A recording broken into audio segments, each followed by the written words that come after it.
Good afternoon and welcome to Time of the Writer 2022 on this long holiday weekend in South Africa, with Human Rights Day being celebrated on Monday. This is a very interesting panel, I think, focusing on one of my favorite subjects, which is writing for children. We've got a fantastic group of panelists on board this afternoon. First and foremost, Gcina Mhlophe, who doesn't need any introduction, and I'm not going to give long introductions for anybody because we would be here all afternoon. Shafinaaz Hassim, Makhubalo Ikaneng, and Lauri Kubuitsile. Lauri's joining us from Botswana this afternoon. Gcina and Makhubalo are in KwaZulu-Natal, and Shafinaaz is in Joburg. So we really are from all corners of the country and a little bit of the continent this afternoon. And our subject this afternoon is writing for children. All four of the panelists have written for children, and some have got extensive background in storytelling for children.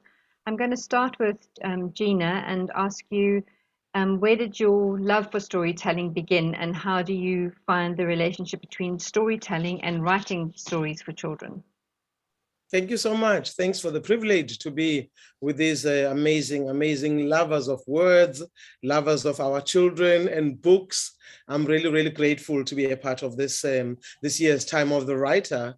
I think my love of stories came from the childhood that I had, which was bright and colorful and joyous, with a grandmother who told me stories all the time.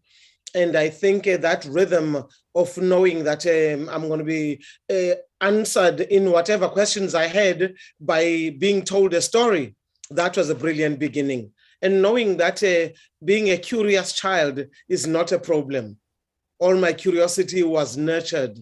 And I think later on, even though I didn't know I was going to grow up to become a writer as well as a professional storyteller, I realized that I love children who are curious, who want to know things, who want to question why this is like that.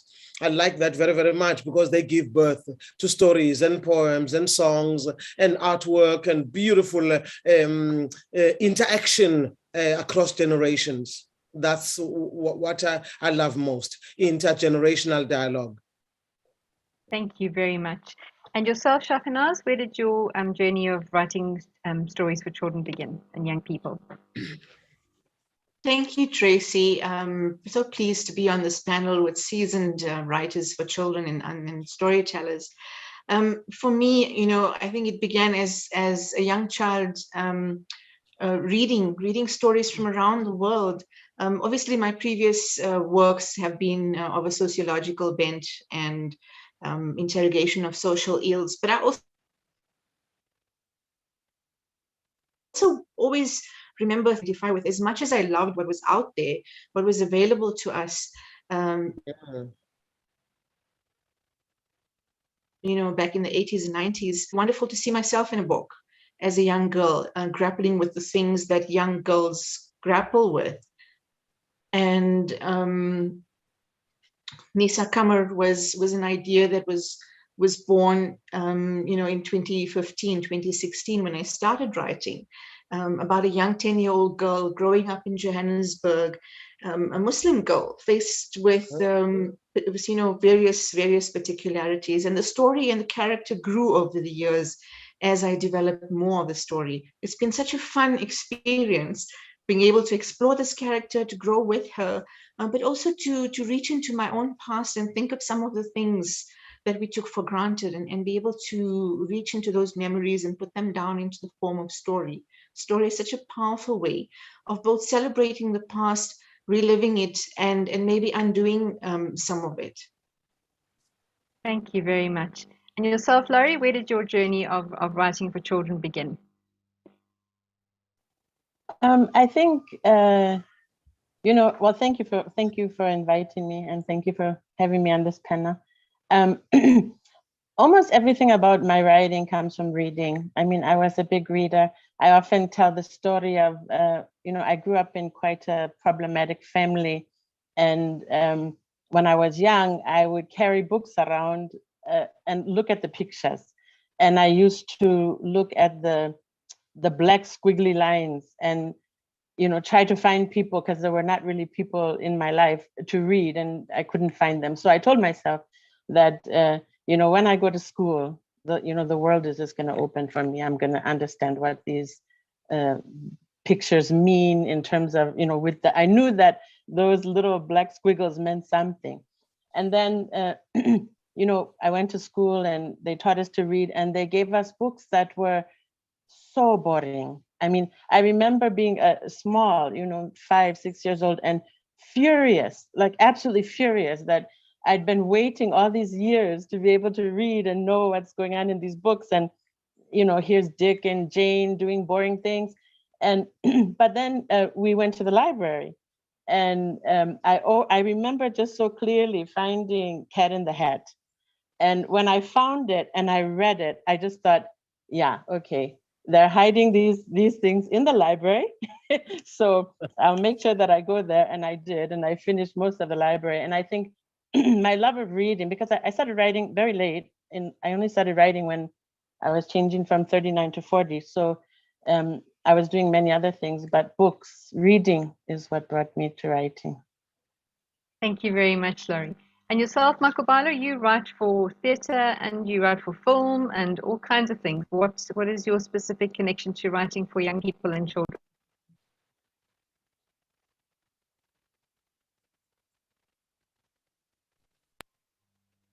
Can you unmute yourself, Makhubalo? Oh, we wait. Yes. There we go. That's much better. Yes. Thank you. My introduction to writing, I was introduced to stories and books by my brother, who was older and was studying African literature and journalism. And where I grew up in a place called Gelexpan. There was not a lot of outlets for young people. So it was a place of isolation. Gelexpan is about 45 kilometers from Mahikeng in the northwest. And what happened was that when he brought these books, he brought African Writers series home. This is a book that he was studying at school. Opened up, almost like the world, especially Africa to me, in terms of the experiences of people in Western Africa. I started hearing about heroes that were facing some of the same issues that we the passion did not go straight into writing books. I started first with writing scripts for TV, writing scripts for film. And at that point, there was a new buzz happening with that sense of how do we tell stories that can be educational. So the particular focus on children was deepened there for me. How do we tell these children about these complex issues of life? It was the time of HIV. It was the time of freedom, defining a new world, a new possibility for the country. And a lot of that had to be done on television and to be dramatized on stage and on film. So that's where I kind of got involved with complex issues of how do we communicate really complex things to children in a way that it will be memorable, in a way that the message and really with it. And as on, I started to appreciate that particular focus on young people as the designation of my writing. And then I thoroughly enjoyed it for the past years. Thank you very much. Gcina, I'd like to ask you, you originally started in storytelling, and you still are obviously a much loved and well-respected storyteller. What do you think it takes to get children to go from listening to stories and experiencing the oral tradition of storytelling to picking up a book and reading it? Thank you. I didn't start in storytelling. I didn't start in writing for children. I started writing poetry, writing short stories, and I also got into the theater world. I did a lot of praise poetry, which was shaking people in Johannesburg. What is a woman doing praise poetry? But at that time, I had already dealt with people in the Eastern Cape already who had problems with me doing praise poetry. So I was already prepared for any criticism, and also having a sense of confidence and knowing why you do what you're doing. The number of times people would say, when we worked with other writers, I lived in Alexander Township, and even the first theater piece I did was written by Maisha Maponya from Deep Kloof, and we used to go and rehearse at DOCC. And so I was already in the theater space. I've done a movie or two before I went into full-time storytelling. When I went into full-time storytelling, people were very nervous that maybe I was having a nervous breakdown. I had been working quite a bit in the US. Oh my God, she's on drugs. She was in Chicago. She's probably on drugs. Who's ever heard of a full-time storyteller? So I had to face all of that. But then again, I was, since the age of 17, I just thought, let them speak. I'm going to do what I want to do. And so I didn't bother with people thinking I'm on drugs or I'm going to have a breakdown. And once I got into storytelling, I felt like my wings were opening up. I could actually fly.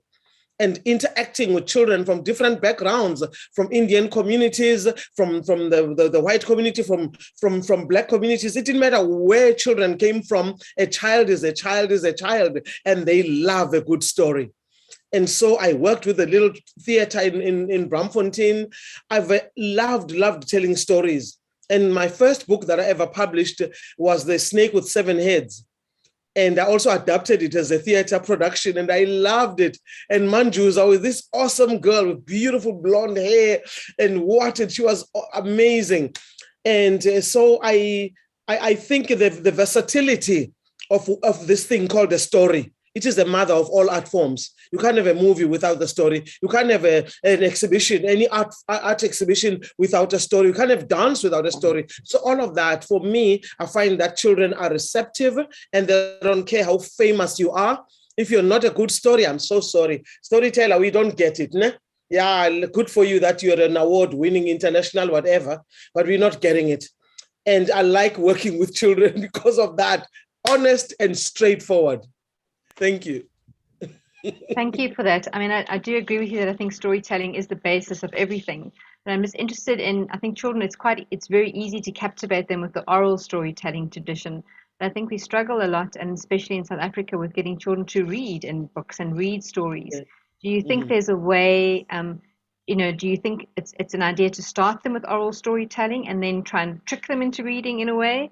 Or, what do you think it is that children's writers in particular can do to encourage children to read more? I always say you should never tell a story you don't like. Nobody else will. Don't serve a meal you don't enjoy. Nobody else will. So the same thing then, when you are passionate about reading, children get it. When you take them seriously, that they are normal human beings. And so when you're telling them stories, really, really tell them the story and believe in the story that you are telling. When you are reading a book, read them a book that you like and enjoy yourself. And so once you do that, you are on a beautiful journey with young people. And people keep saying South African children don't read, they don't read. I have zigzagged this country with NOZINCWADI, Mother of Books Literacy Campaign. We've just been celebrating 20 years. I mean, I can talk for hours about the number of places I've been to, all 9 provinces. Teachers are working hard, children are reading. It's a matter of giving them food that has got the vitamins they need, the content that speaks to them, and we're good to go. That's excellent advice. I hope everybody takes it on board. Shafinaaz, you'd spoken about when you were younger and reading stories, and that you wanted to see yourself represented in stories. How do your readers of your books experience? Gcina's just been speaking about reading a story that you love, and I'm sure that you do love the stories that you've written yourself. Can you tell me a little bit about how your books have been received by young adults and children? I've been happy to have feedback over the time, obviously. And so I actually took a bit of liberty with the first book, where I wrote about a topic that's, when we were growing up, people said we don't talk about ghosts and jinn, the concept of the unseen, the other world, something that is out there and you're not sure if it really exists. And so I built that into the first story because it was always fascinating to me, and it was something that I didn't read in other books. I read about them from a different perspective. I read about gulls and specters and tokoloshes, but I didn't read about jinn, and I wanted to put that into a very South African story. And there were mixed reviews at first. You know, there were parents who were, but like, we don't talk about these things. This is not something you talk about. And there were parents who said this was a nice way to get into the discussion, to understand how children would assimilate a story like that. If they're reading the Harry Potters and that sort of thing, how do they understand this different perspective? And so that opened up the discussion. It was really a simple story of the triumph of good over evil. And you know, it was also very enlightening to see, you know, all the books were launched in schools around the country. So when I went into those launches, it was most enlightening to see, as Gcina said, children are so honest. They either like your story, or they don't like it, and you get that authentic response from them. And that was the most empowering thing, to generate more stories, to carry me through the development of this character. Because as much as I had fun, there was also a sense of responsibility of presenting the material and understanding what my audience was able to intercept. And I found that because I had already had an adult audience, people were picking up the book and reading my children's novels and reflecting back on what they experienced in childhood, and how this, you know, how this was seen in that way. So I've had obviously mixed reviews. It's been very well received, and I've had some good discussion generated on this developing character of Nisa Kammer, a young female an unassuming female growing up in Johannesburg, and unassuming power that she had, that she didn't realize that she had, coming through in these stories. Great, Wow. thank you so much for that. Lauri, a lot of your books have been prescribed in schools. As Shafinaaz was saying, children are very honest critics. They will tell you very quickly that they don't like your book or theatre piece or anything else that they experience. What's the reception been like of your books in schools, and do you ever have the opportunity to speak to readers of your books in schools? I'm trying to think really if I've ever spoken to the kids who actually read my books. I know I have a book prescribed in Botswana for junior secondary. A lot of those readers are now adults because it's been prescribed for quite some time. And I get a lot of, it's a detective novella and set in Habroni. It's called The Fatal Payout. So I get a lot of adults telling me, that's my favorite book, you know, and it really, it does warm your heart. But I was actually laughing when Mama Mhlophe was talking about the reaction of children, because, you know, I write a lot for Funza. I'm a huge fan of Funza. I think it's fantastic. And I think, you know, they send the stories out on the phones. It's in South Africa. And, you know, it used to be, when it first started, a chapter would go on every day. And the first one would go on at midnight. And immediately, I'm telling you, like 10 minutes past midnight, you'd have the critics there. And they would just be, you know, this is a terrible story. Why are you? And they get so involved that, you know, like, I remember one where the mother was quite cruel. I forget, I've written so many stories, I can't always keep them straight. But the mother was quite cruel. And then in the end, the daughter went back home, I think. And then, but the mother never got punished. And they were like, we hate this story. We hate it. This mother needed a serious punishment. So I loved it. And I remember once I'm not going to say this person's name, but she's a very famous South African writer. And she doesn't write for children often. And she wrote for Funza once. Oh my God. And it's online. And the children were like, this writer is a waste of pen and paper.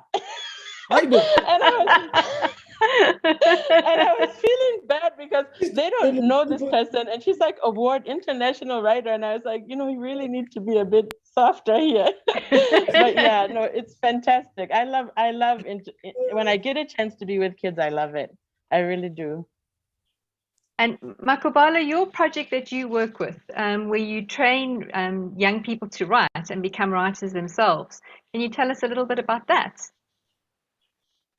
Yes, in Howick and Hilton, we have a project called Young Authors Book Initiative, YABI. And basically what we do is that we take kids from local high schools and over a period of months,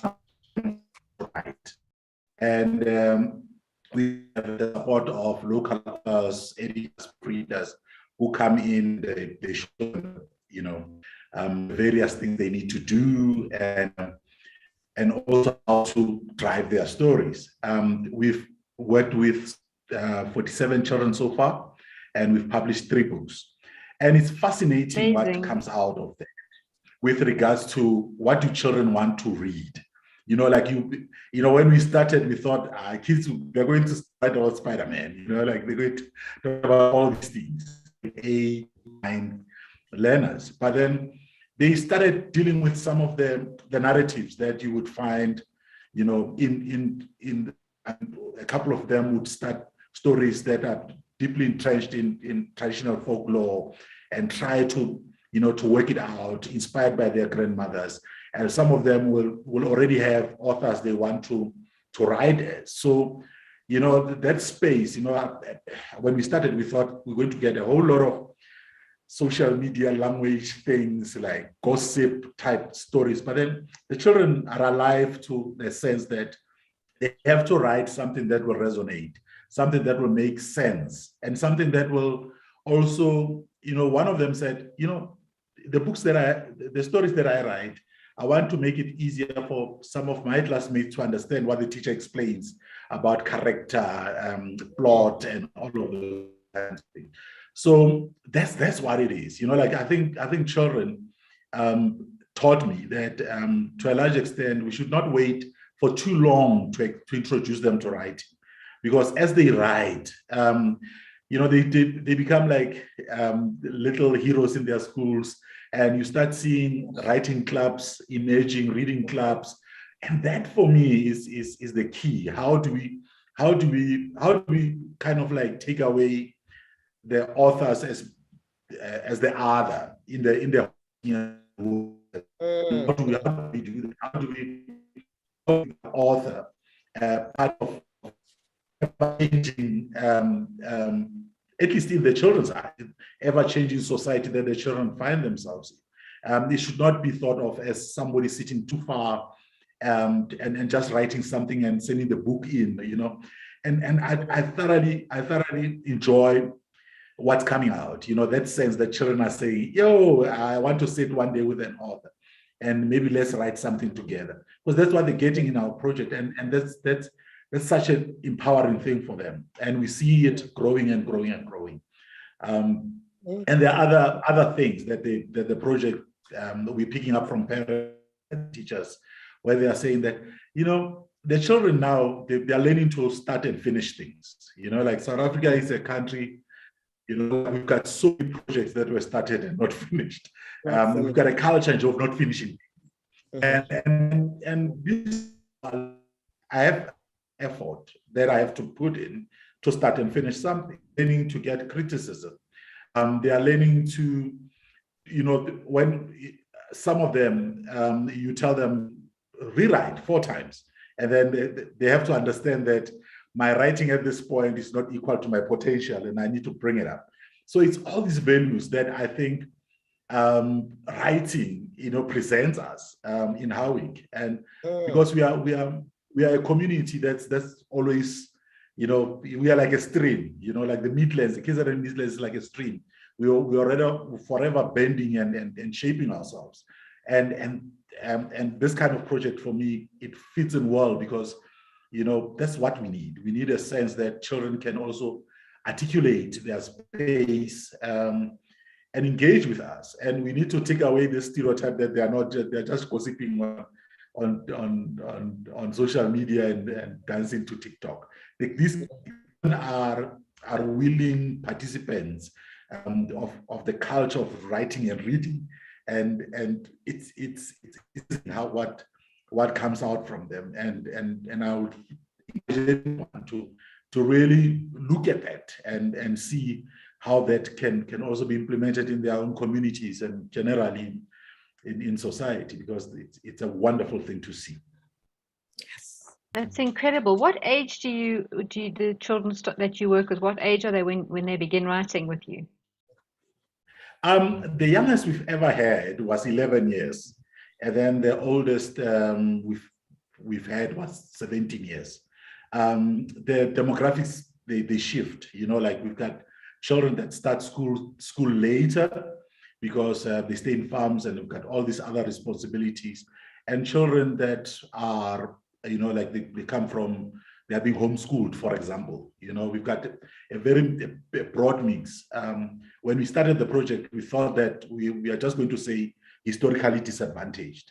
But then with the dynamics of South Africa, with what's happening to being a child at this point, there's so many things that disadvantage a child. Like you can have a child that's staying in an estate or a complex situation. They don't really, their needs are not like the child in the rural areas, but then they will still don't have a community of children to play with, to socialize with.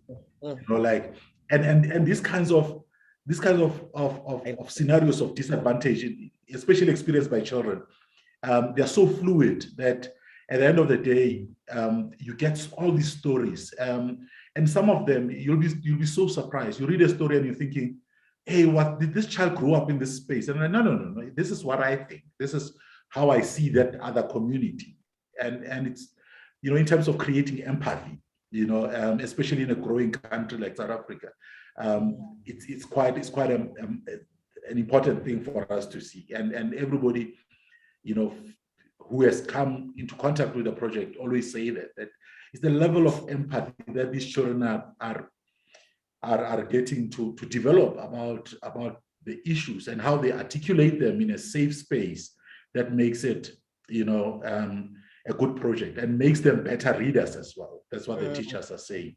And the children are interested in writing. They are interested in who are these authors. They are starting to understand through their own experience that the author is the message. They don't take it for granted that I'm just going to read the text, but they want to understand who's this author, where do they come from, where are they writing from. So yeah, it's an amazing, fun experience, and thoroughly enjoying it. That's fantastic. Thank you so much for sharing that with us. Gcina, you'd spoken earlier about the curiosity, and I think what Makhubalo has touched on is that, I think both reading and writing develop both empathy and curiosity. Have you ever had experiences with children and young people that you've worked with that they don't just want to listen and read to your stories, but they themselves want to become authors and writers? Yeah, it's so wonderful to listen to you, Makhubalo. It's lovely to listen and hear what you're doing out there.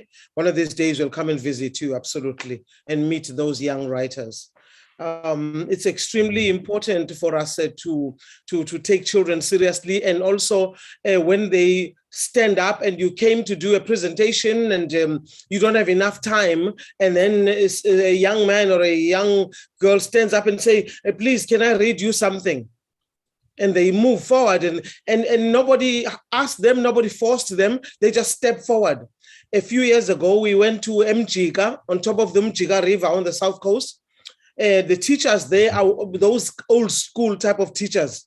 They got fire, they got drive. I'm not good at working with teachers who are tired. I'm just a waste of time. I like teachers with fire. So, and we got to Mjika, and there's this young man, he's got his shoes highly polished and his pants and everything is in place. Very zhuzhed up young man. The pants has seen better days, but it's clean and it's been ironed, sharp crease there. And he says, after the performances and we've done our talks and the grown-ups are done, "Please, can I do something? I want to do a tribute." "A tribute?" "Yes, sir." So we sit down and he steps forward and he starts behaving like Hugh Masekela. And he tells the story of what he knows about Hugh Masekela. He does the whole thing in English, and he says, "Then I'm going to do it in isiZulu." And it does the whole presentation. And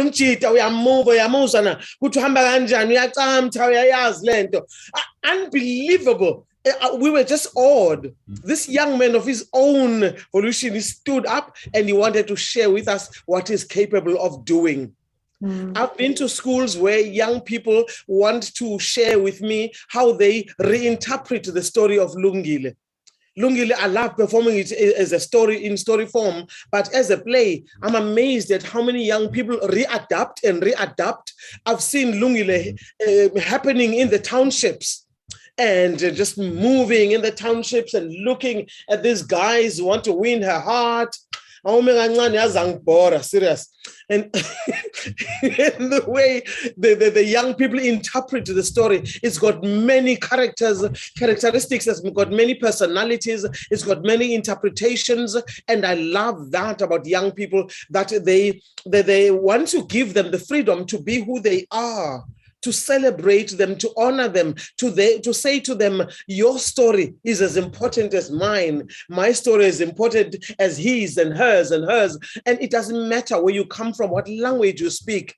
Storytellers are language lovers. So I love people who speak in their African languages, mother tongues, whatever language. You know, when I was running workshops in Doha, in Qatar, we were doing trilingual, going there, there's Arabic here, there's English there, we had so much fun, and I was able to teach them a song in isiZulu. So storytellers are language lovers, and we need to translate our books into different languages. And now my books have come out in Braille, and sometimes I tell stories with sign language teachers, and I'm dreaming of having a DVD this year of one of my stories, NOZINCWADI, Mother of Books, being told. We've got it, it has come out in Braille, but I want to tell it now with signed language as well. So I think it's going to be so much fun. We need to include as many people and different possibilities and where we are. And this country is rich, this continent is rich, the world is full of stories. You ask Salman Rushdie when he writes Haroun and the Sea of Stories, one of my favorite stories of all time. It's a beautiful book. I'm so glad you touched on the aspect of language, because that was one of my follow-up questions was, you know, South Africa has so many languages, and unfortunately there aren't as many books written in the indigenous languages of South Africa and available to children. There is an increased move, I think, of having children, giving children access to books in all languages. How important do you think it is for a child to be able to read a story in their mother tongue, whatever that mother tongue may be? What do you think the importance of that is? I think it's the most unfair thing you can do to a child, robbing them of their mother tongue, because it's their sense of identity. You want them to jump into someone else's language. They might excel in that language, but they don't have their own language. And I've seen children who bend their heads when we have a mother tongue celebration because they don't know their mother tongues, you see?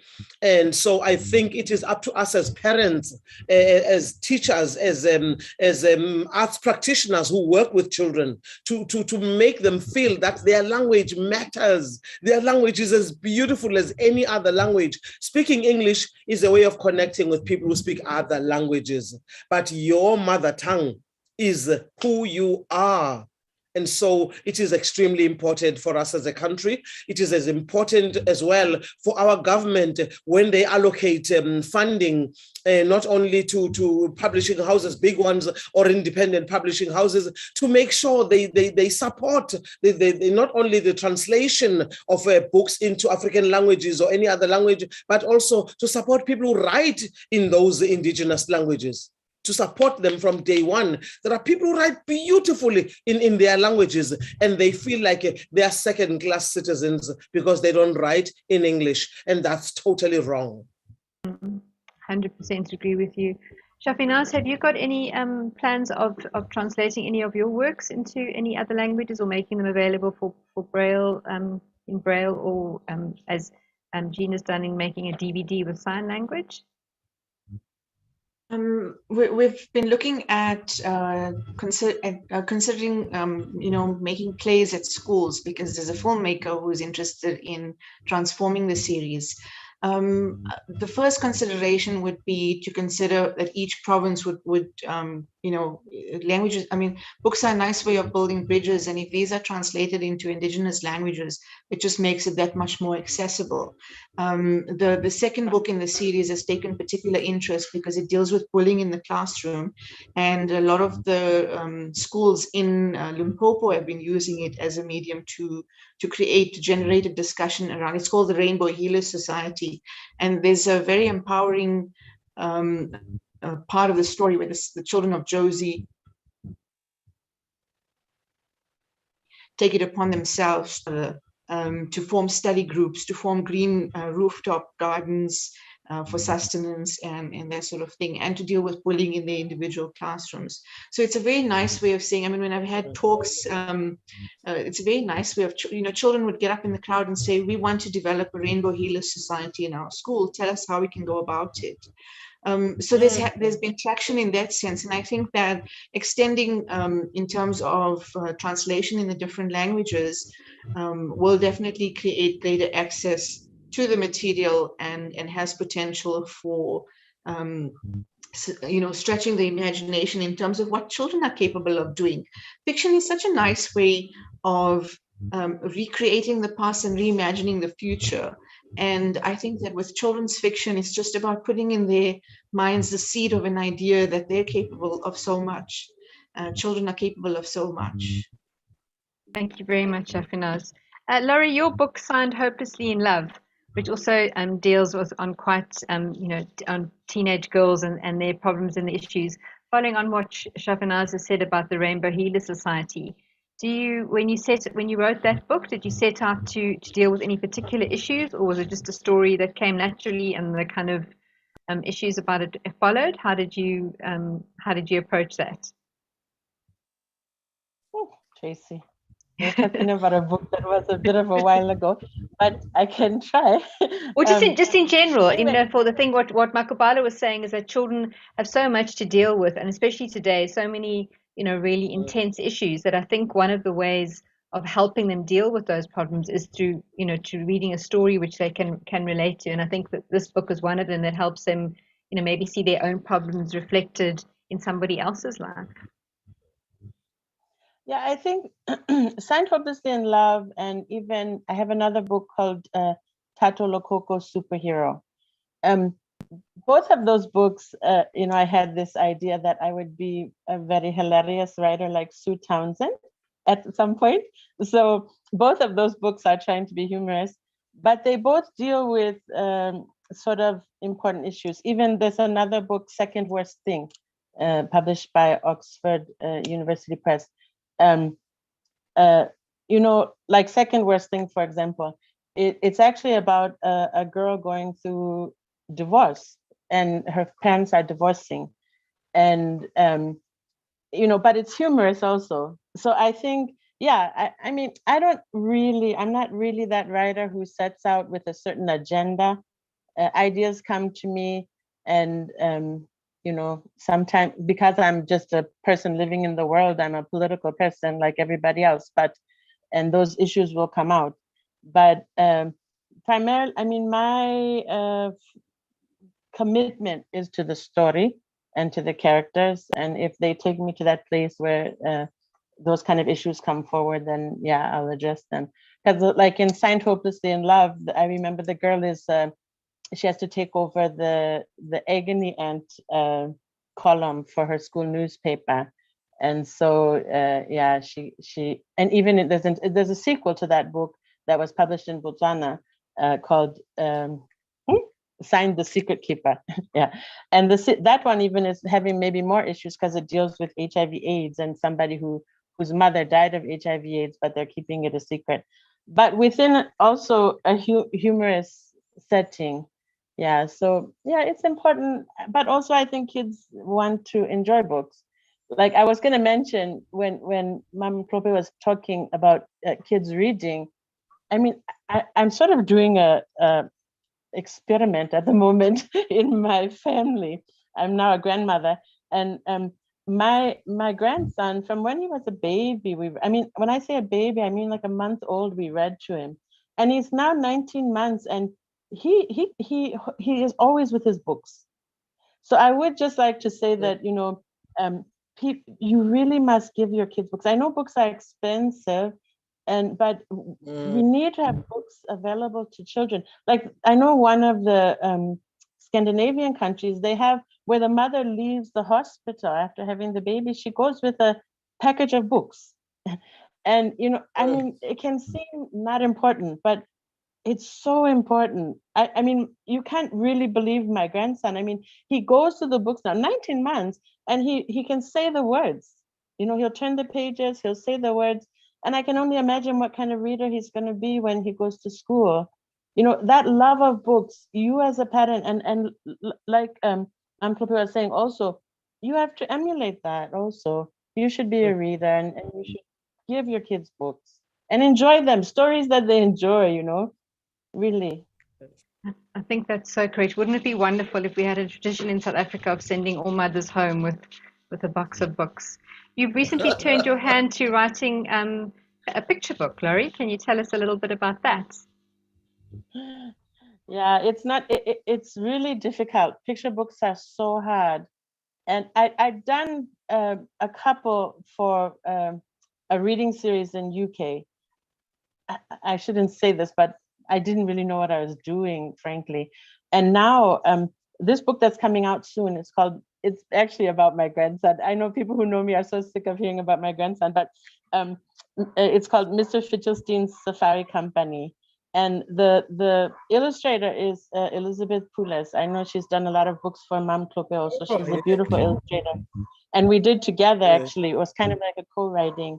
And, you know, one thing, you know, it's so important, actually, I think as writers, because I've written children's books before, where the publisher just gets the illustrator. And really, I've had very little contact with them. But because Elizabeth and I decided from the beginning we were going to work as co-writers, we could, you know, I could say I need this in the illustration or in the painting, so that I won't have it in the text, because you want less and less text, and trying to get the entire story in a very minimal text and relying heavily on the illustrations. It was such a learning process, and I really enjoyed it. The book is coming out later in the year with Bumble Books, another very good publisher for picture books. And yeah, it's been great. It really makes you think differently about words also. Words must really carry their weight, every word. Wow. Sounds wonderful. We'll definitely look out for that. Makhubalo, with the children that you work with who've written books, would any of them want to venture into writing a picture book? And have any of them written a picture book? Not yet. We have some that are already putting up together novels, you know, what we do is that because schools, they become big in terms of exam preparation and everything, we get to grade 11 and 12.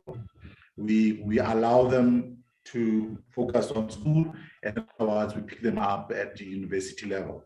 That's when we start, you know, assisting them to look at the various directions. We've had people that definitely do come to us and say, you know what, I'm not a pen person, but in terms of visual storytelling, I could do things. Some of them, they just don't talk about drawing. Some of them speak about photography, and we're looking at a mix now that can really elevate them. Because at the end of the day, they're living in this visual world, and you know, that kind of relationship that Lauri just spoke about of words and illustration. It's something that they experience every day. I mean, if you think about what we've just gone through with COVID, how do you communicate COVID quickly? Written word and illustration and the various stories coming out about what's happening. So it's a mix, and I think with social media as well, how they use emojis and everything, it becomes quite a limit to consistently expect them to just deal with words. They create memes, all of that. So we are looking now, because we've had 3 books out, we've seen what works, what doesn't work. We are now looking at increasing in terms of the offering, to bring in more storytellers and things like, performing some of the stories to visually, put them on stage is the kind of thing that we'll be exploring coming into the fourth year in terms of the fourth book. But yes, we've got a lot of interest. I don't know if we still remember those books. There was one who wanted to do one of those picture books with bubbles of dialogue. Yes. We are looking at including some of those kinds of things. Important. It's very important. I think a lot of us started reading those when we were younger and seeing them from our grandmother's cupboards. Yeah, they were like amazing visual storytelling things. I mean, I think for me they shaped quite a lot of the storytelling that I do now in terms of putting together the visual representation and what's written and what's spoken. So yes, definitely. I think on the fourth book of YABI, we're going to see us venturing into that space, and it's so exciting. It's so exciting. That's fantastic. Thank you so much for sharing that with us.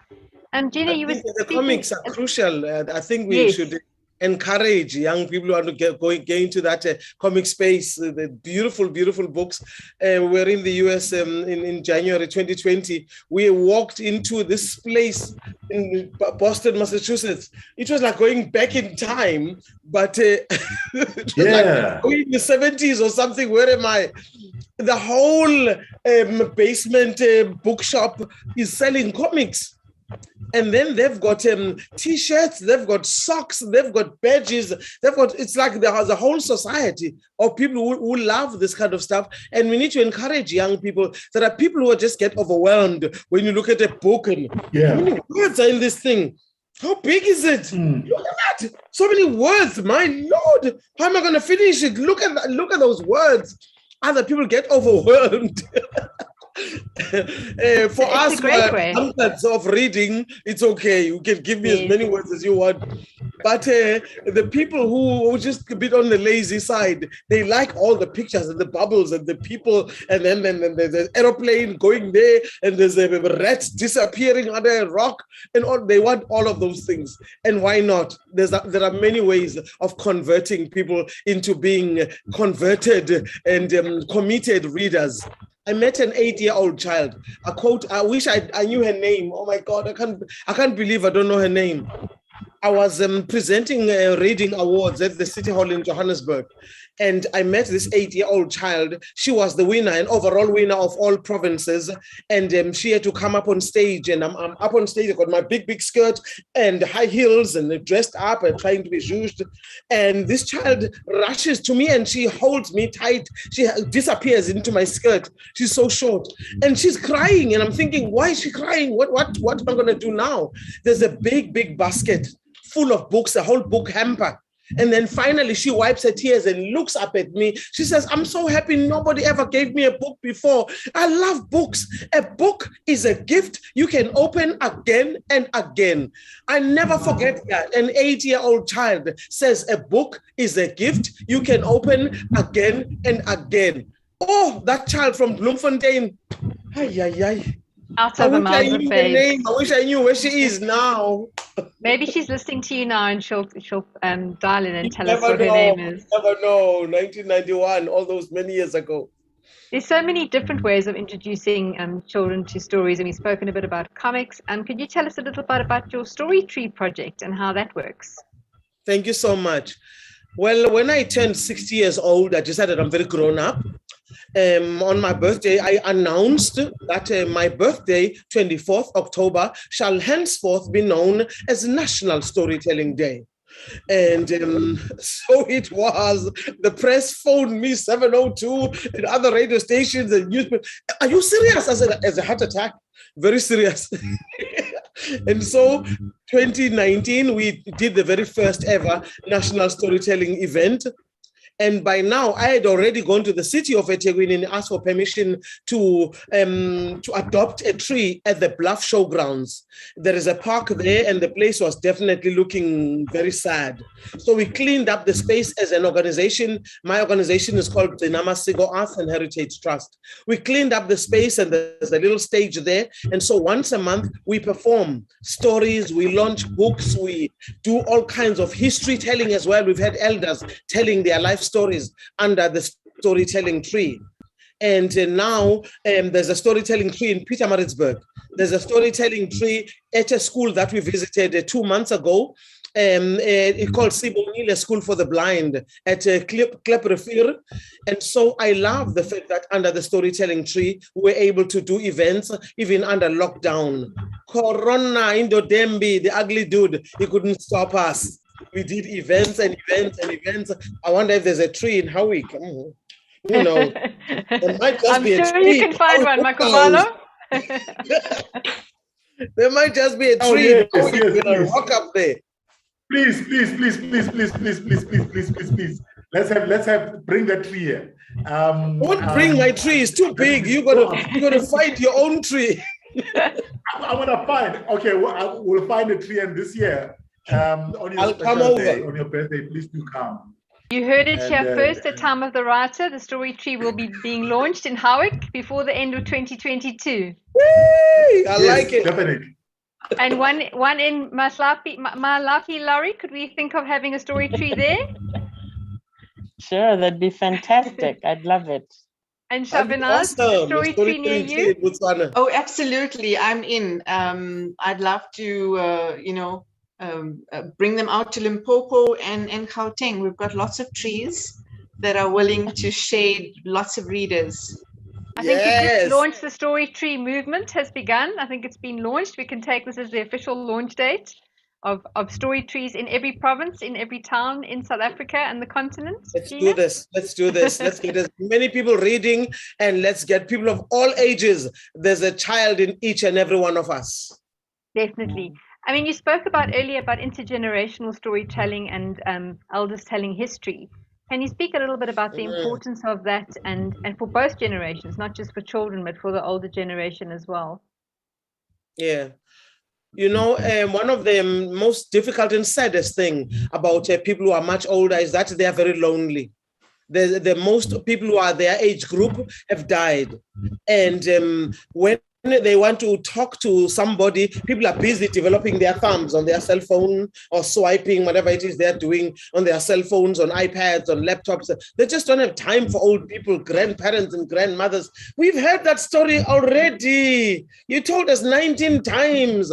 And imagine if we make space under storytelling trees, or visit them. Sometimes we visit old age homes. We sit down together and we share stories and we listen to them. It never hurts for you to listen to an older person because you learn things you didn't know that you didn't know.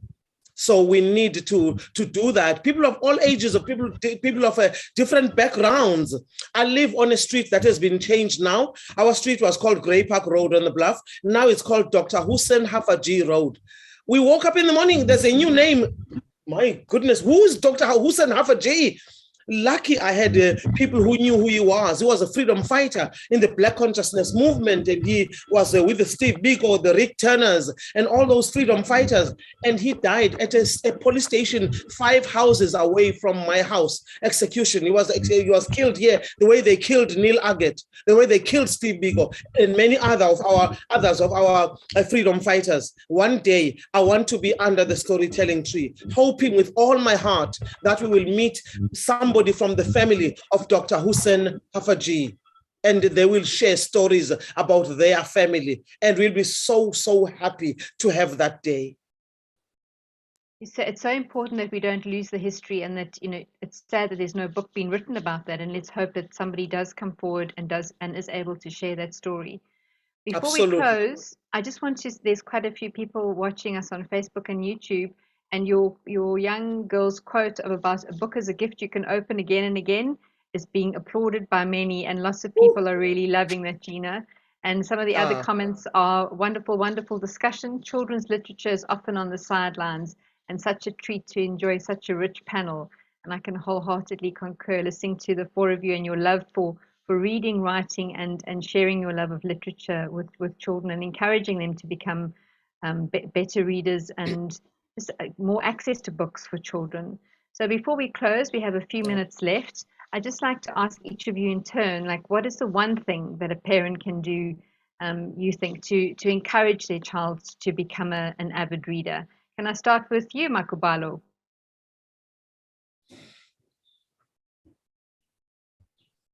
Yeah, I think I'm the worst person to ask this question because I just endured 15 years of no television. So I've got it. Actually, this is our part of Ubuntu Nest library. We've got a library at home. My children have not been watching TV for the past 15 years, and the results, them becoming informed and articulate people. I can't emphasize enough for us as parents to make that choice for our children to be learned, to be comfortable with the book, and to learn from other cultures, to learn from cultures of the world, without just copy and paste that we see most of the time on fast media packages such as television programs and reality shows. Lauri, you've got your real live experiment growing with your grandson. How would you encourage parents to encourage their children to read? Yeah, I think definitely you have to be seen to love books, and kids want to be involved in books. So engage with them, read with them, let them read to you. When they read to you, ask them questions, let them tell you what they're learning. Not just you give your child a book and you're on your phone. And kids, and it's a lie. This lie also must be stopped, that our children, even our teenagers, only want the internet. They don't. They really, really don't. The internet is short, tiny little bits of stories. They like books. They like to get inside of books. And just really, we must really encourage them. It's so important. Like the empathy we talked about earlier, so important. So important. Yeah. Thank you, Lauri. And yourself, Shafinaaz, how would you encourage parents to grow readers in their homes? Well, I think children learn by what they view. If you've got a love for books and a pile of books at your bedside table, and you buy books that are engaging for them, depending on the topics that they enjoy, naturally they're going to enjoy it. And when children are really small and you cuddle them on your lap and you open a picture book and you allow them to make sense of the pictures and the colors and the story, they immediately associate reading with something loving, with quality time, with something beautiful. And naturally, the love of story is born because it opens their imagination to a whole lot of adventure. So I think that's the best way, is to actually do rather than tell them to do, and to make quality time out of storytelling. Wow. And Gcina, last but not least, you've shared your passion with us, and I think that's one great way to get children to read, just because if they see that passion, they can't help but be readers. But if there's one piece of advice you could give to parents and to caregivers, people that are looking after children, to encourage their children to read and to share your love of storytelling and reading, what would it be? I agree with all the comments that have just been said just now. Monkey see, monkey do. If they see you loving books and you take books as something precious in your lives, they will believe it as well. But also, I think we must not forget about libraries. We must not forget about secondhand bookstores. A book that you've never read is never old. You need to read it. And if there's a book, sometimes we've got books in our homes that nobody's reading anymore because your children have grown up. You can share those books with people who cannot afford to buy books. So let us share books with each other. And when I hear about the topics, the titles you're talking about in the books that you are writing, I'm thinking, oh, Shafinaaz, what's that book? I'm looking behind you there. I'm thinking, let's talk, let's do some shopping, lady. to stop shopping, to get those books. I want to read. Hey, you know, I'm coming to, that week is easy. I can get there. And, you know, Kubuitsile, Madam, I want to read 1 or 2 of your books, and this is it. I think Time of the Writer wanted to introduce me to your writings, and I'm grateful. Bravo. Thank you so much. Thank you to each and every one of you. It's so wonderful to speak to you all and to share time with you on this Saturday afternoon. I love reading. I was very privileged to have a librarian who introduced me to books when I was a child, and I'm forever grateful for that gift. And I think libraries are hallowed places. I think we should treasure them. And if anyone from the government is listening, give more money to libraries more often. And your idea of sharing books that you haven't read, that a book that that somebody hasn't read before is not an old book, it's a new book for somebody.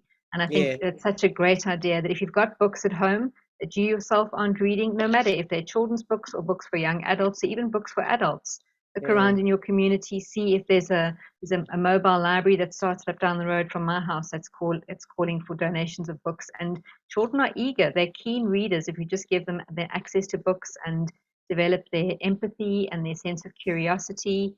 And I think with your project, Makhubalo, not only will there be great readers, but we're looking at potentially having some more great writers amongst us. Maybe in closing, Makhubalo, could you tell us where we could get copies of books, the books that your young people have written? Can you tell us where to get hold of those books? Yes. We have the books at Top Class. It's a bookshop in Hilton.